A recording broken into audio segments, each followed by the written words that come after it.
এতক্ষণ ধরে যে তুমি জিকির করলা, দোয়া করলা, আল্লাহর কাছে মুনাজাত করলা, এর থেকে বেশি নেকি আছে। সেই জিকিরটা, সেই দোয়াটা কি?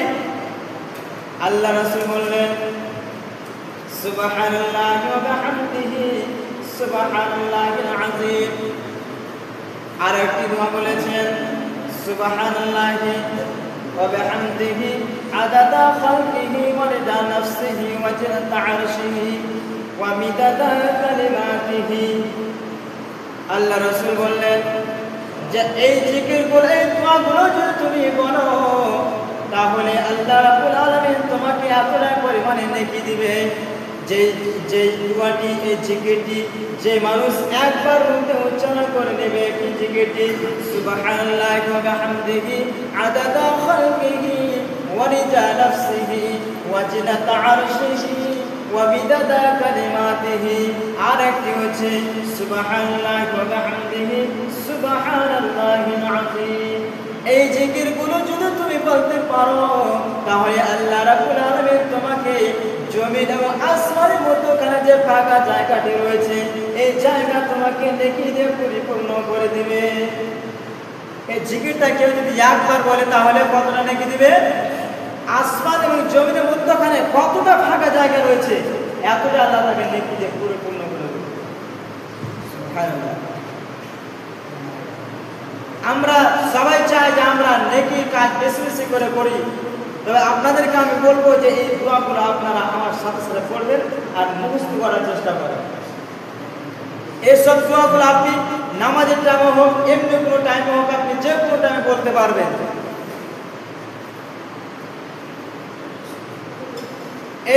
এই দোয়াটি বুখারীর সব শেষ হাদিসে এসেছে যে আল্লাহ রাব্বুল আলামিনের কাছে এই দুইটি কালমা সুবহানাল্লাহি ওয়া বিহামদিহি সুবহানাল্লাহিল আযীম, মাত্র এই দুইটি কালমা আল্লাহর কাছে এত পছন্দনীয় যে আল্লাহ রাসূল বলছেন যে এই কালমা দুটি আল্লাহর কাছে এত পছন্দনীয়, মানুষ যদি বলে, মুখ দিয়ে উচ্চারণ করে যদি বলে তো বলতে খুবই সহজ, খুবই সহজ, একেবারে হালকা।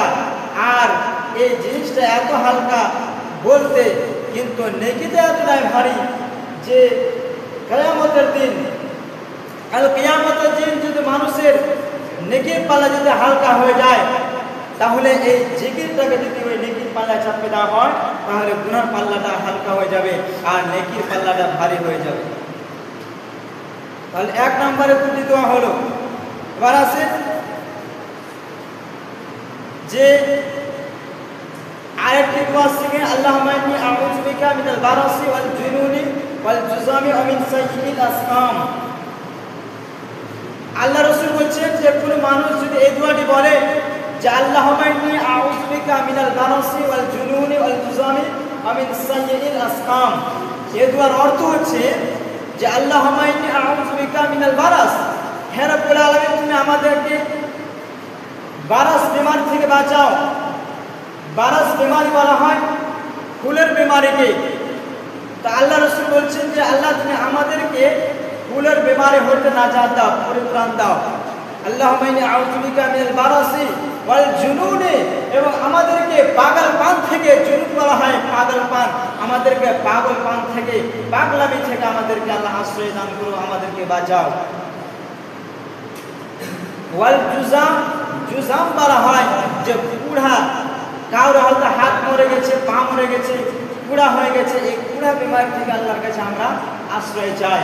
আমিন সাইয়্যিল আসকাম, এবং পৃথিবীতে এমন কোনো বড় বড় বেমারি রয়েছে যেসব বেমারিতে মানুষ বর্তমানে, যেসব বেমারিকে মানুষ ভোগ করছে, আল্লাহ তুমি আমাদেরকে ওই সকল বেমারি থেকে আমাদেরকে নাজাত দাও।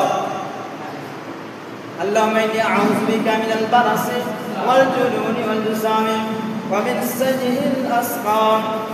আল্লাহ রাব্বুল আলামিনের কাছে আমরা এইসব দোয়াগুলো করে আমরা বিমারি আজার থেকে আমরা আল্লাহর কাছে পরিত্রাণ চাই। এবার আসেন 3 নম্বর দোয়া। আল্লাহ রাসূল বলেছেন বিসমিল্লাহিল্লাযী লা ইয়াদুররু মা ইসমিহি শাইউন ফিল আরদি ওয়ালা ফিস সামাই ওয়া হুয়াস সামিউল আলীম। এই দোয়াটির মানে হচ্ছে যে কোনো মানুষ যদি এই দোয়াটি একবার পাঠ করে সকালে পাঠ করলো, তাহলে সকালে কেউ যদি এই দোয়াটি বলে সন্ধ্যা পর্যন্ত কেউ তার কোনো ক্ষতি করতে পারবে না। এবার সন্ধ্যার সময় যদি দোয়াটি বলে তাহলে সকাল পর্যন্ত কেউ তার কোনো নোকসান করতে পারবে না, ক্ষতি করতে পারবে না। আল্লাহ রাসূল বলেছেন, আবু দাউদের হাদিসে আল্লাহ রাসূল বলেছেন যে কোনো মানুষ যদি এই দোয়াটি বলে, কি দোয়া? বিসমিল্লাহিল্লাযী লা ইয়াদুররু মা ইসমিহি শাইউন ফিল আরদি ওয়ালা ফিস সামাই ওয়া হুয়াস সামিউল আলীম।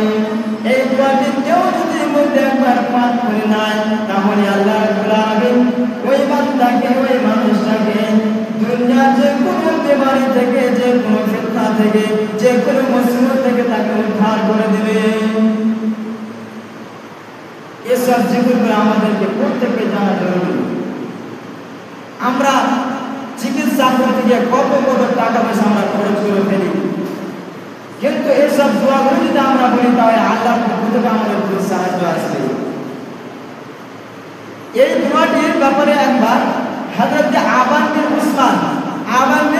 উসমান রাদিয়াল্লাহু তাআলা আনহু এই দোয়াটিকে একবার বেশ কয়েকজন লোকের সামনে বলছেন যে এই দোয়ার এই ফজিলত যে জমিন এবং আসমানের মধ্যে কেউ তার ক্ষতি করতে পারবে না এই দোয়াটি যে বলবে।